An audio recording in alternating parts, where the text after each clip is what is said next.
It's 2025 in America. The government is always watching and has full control over the populace. Television, or freebie, is mandated for every household. There is no middle class, only the elitist rich and the poor. Distrusting and questioning authority will put you in jail.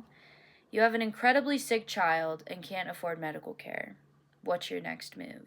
I just put you in the shoes of Ben Richards, the main character of Stephen King's greatest novel, in my opinion so far, The Running Man. In a world of social media and constant validation, this book was really, it scared me how similar this book was to the society that we live in today, if I'm being completely honest. I was not expecting it to be set in 2025, and when I read that, I was like, oh, great. So let's see how many parallels I can find to today's society and what Stephen King pictured 2025 to look like. And honestly, he wasn't too far off. Like I said, this is one of the greatest books that I have ever written. I'm a huge fan of dystopian literature. I'm becoming less of a fan of it because it's becoming more real. And if you are awake and you pay attention to things, will definitely agree with me.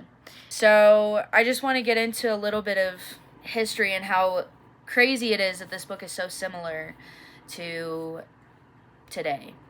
So this book was written in 1982 and published, and if we're looking back 40 to 50 years ago, things were still mostly analog. There were physical books, people used typewriters or wrote pen to paper. Television was around, but not everybody had a TV in their household like now. And now we've got phones, iPads, desktops, television. Yeah, I'll get into all that in a second. There was also the 24-hour news cycle had started about 2 years prior to that, in about 1980. And people were still hanging out face to face.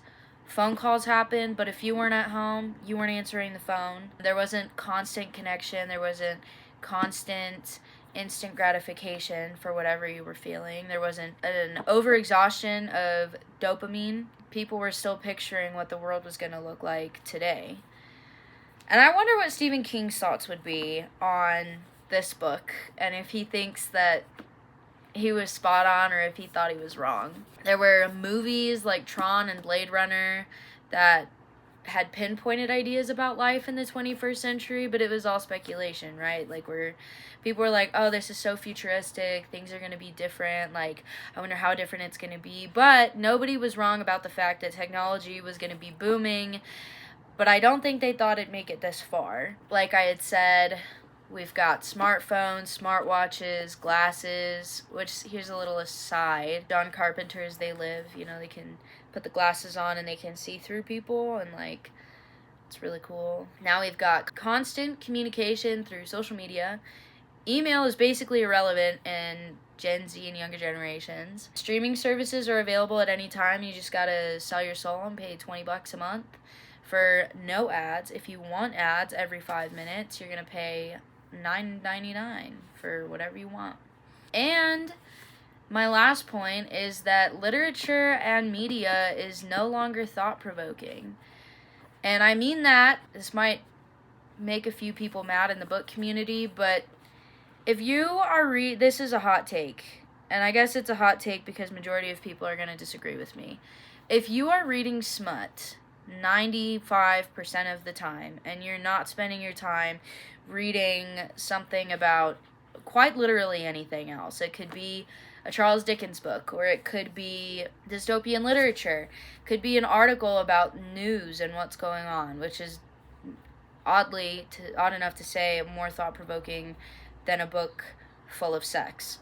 I can do my hot takes on that a different day. I don't want to get into the ranting on that, but I mean, things aren't thought-provoking anymore. You can sit in front of your television all day and not have a single thought going on up here, and then you're going to be miserable because your whole day was gone and you spent it watching your 7th rerun of Friends or whatever. And I do that too. I love Friends.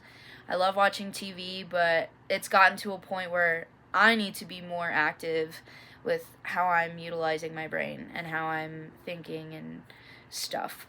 So, and literature is not thought-provoking anymore because when was the last time we had someone write something similar to Dostoevsky or Kafka or the guy that wrote Catch-22. It's sad. And I like, when was the last time you realized that not everything you see or hear is true? We have constant doom scrolling. We've got the 24-hour news cycle on every channel. You got Fox, CNN, and it's all biased. None of it's neutral. And it's all what each side wants you to believe. People don't think for themselves anymore. I walk around, and I used to be so concerned about what people thought of me. And now I just look around and they got their headphones in, or they're basically just NPCs walking through this universe. And it's really weird. So to think that Stephen King was like, yeah, in 2025, he was like, the government's going to mandate television. It's not mandated, but it's here. It's everywhere. People aren't going to be reading anymore. Books were not found in The Running Man. If you had a book, the government was on your ass like that. It's a technological nightmare, and it's exhausting. And this book really put it into perspective for me. Everything that happened in this book, it feels like we're headed in that direction. So we're going to get into Ben Richards' life.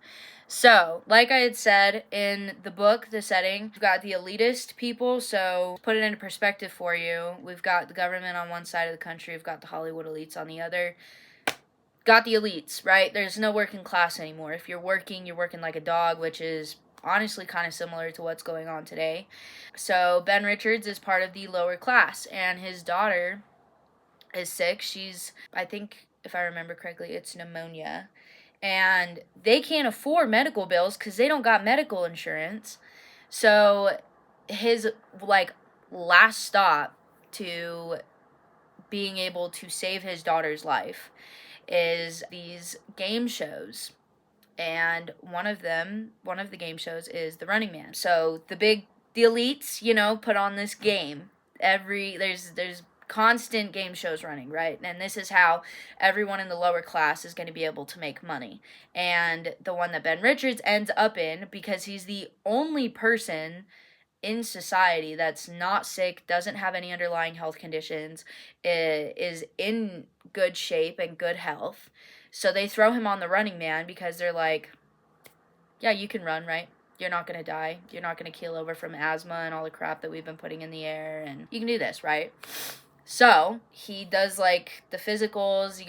He stands in line, right? There's a line wrapped around this giant corporate building, and all these people are shuffled in by last name. So they do A to C, D to F, whatever, etc., etc. And so he's waiting in line all day. They end up doing the physical. They're asking him about health in the family. They're asking him about any issues. And then he's ushered into this room, and he's sitting there waiting and waiting and waiting for some rich guy to tell him what show he's going to be on.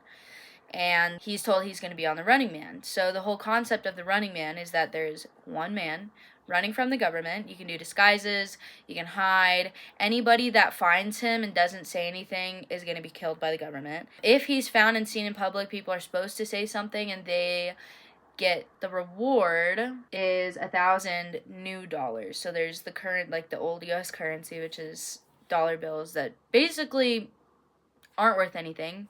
Kind of similar to today. Who said that? And then for the people that just see him, there's a reward of $100 new dollars. And there were, it's new currency, it's worth more. The only people that have new dollars are technically the elites, right? So if he survives 30 days, he wins $1 billion new dollars. And that's his whole goal. He wants to win. He needs that money. He can get his family out of wherever they are, and they could survive for a really long time with that amount of money. So he starts, and he makes a few friends that smuggle him along the way, and these are what the government calls free thinkers. These are people that don't sit in front of the TV all day. They're connected face to face. They have interpersonal connections with people, and they don't trust the government, and they question all authority. So they invent things. They're smart. They read books. Basically anything that the government says is not safe, And you can't do that anymore, is what these, like, who these people are and what they do. Again, who said that? I don't know. And people that are free thinkers, the government says that they're a danger to society and they're dangerous to you, and you can end up getting hurt if you hang around these people because they don't follow what the government says. You can connect the dots yourself. I'm just throwing these things out there. This is in the book, okay? This is in the book. So, Ben, he's got, like, all these different disguises thought up. He hides. He's got friends that help him. And these were my favorite people of all time. So, you have these two brothers, Stacy and Bradley, and they live with their mom. And their mom is kind of like, not that she doesn't really know what's going on, but she's not going to intervene, right? So, they're like, hey, we got this boy here. We got to take care of him. And then Stacy is the younger brother. Bradley's the older one. And Bradley's in a gang. Love them. They were probably my favorite characters. And then there's Elton Parakis. And Elton is an inventor. He creates things. He very much is like, screw the man. Loved him too. His mom, however, is not a free thinker. She's very much a trust the government. The government is here to protect you. We're here to provide for you. We care about you. She's afraid of anybody that doesn't trust the government. I don't know if Stephen King transported into the future or if he read the news, or I don't know, but it's crazy.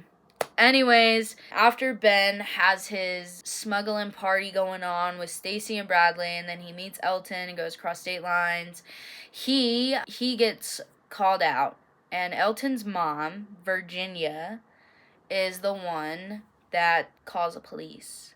She's like, we've got him in the house. He's dangerous. And then she's like yelling at Elton. She's like, you can't be around this man. He's a bad guy. And it's like, he's not a bad guy. It's crazy that you're brainwashed enough to think so. So Richards is running for his life. Running. Then he gets into a taxi. And the lady driving the taxi happens to be Amelia Williams. He holds her hostage in the taxi as he attempts to be free of those greedily wishing for his death. And he ends up in Maine, which is also, here's a little side note, Maine is like a huge part of Stephen King's different worlds. He loves Maine. I don't remember why, but he does. So, there's a whole stand-up between the government and Ben and Amelia. And he's like, tell him I have a gun to your head. Tell him you're going to die. Tell him I'm going to shoot you if you say anything. And that we need to get on this private jet. So they get on this plane. And unfortunately, the number one contract killer in the country, Evan McCone, who was at this whole stand-up, he gets on the plane. And offers Ben a job. It was like, you're great. We should have you as one of our contract killers on the show. Ben's like, hell no. I don't want to work for you guys. You guys suck.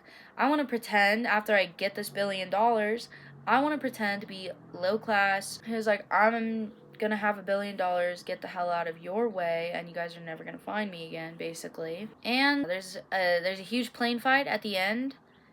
Not necessarily a happy ending, but this was my favorite Stephen King book. And it's crazy, and it's exciting, and it takes probably 2 days to read. Not bad at all. If you want to read a dystopian book, it's not so dystopian anymore because we live in a society. Check it out. Definitely check it out. If you've never read a dystopian book and you need a good introduction to what dystopia looks like, read The Running Man or just watch CNN or Fox News. And if you like dystopian literature and you haven't read any of these, I would check out Brave New World by Aldous Huxley. It was my favorite book in high school. Also, another one that's not so dystopian anymore, 1984 by George Orwell. Big Brother's watching you. Phones, computers, AI.